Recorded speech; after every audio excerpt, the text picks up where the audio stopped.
magka-violation ang usa ka content creator kung sobra na ang iyang following or ang iyang followers sa Facebook within one day.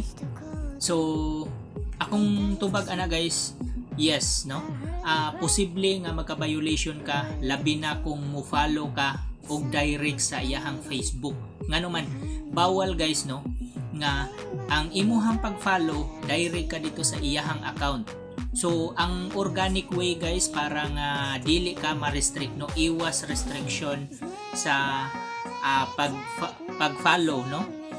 Ang imong buhaton guys, adto ka mo follow sa iyang reels no, reels to reels follow guys. Unya ayaw isa i-follow ang usa ka content creator kung wa pa ka kahuman og tan-aw sa iyang video.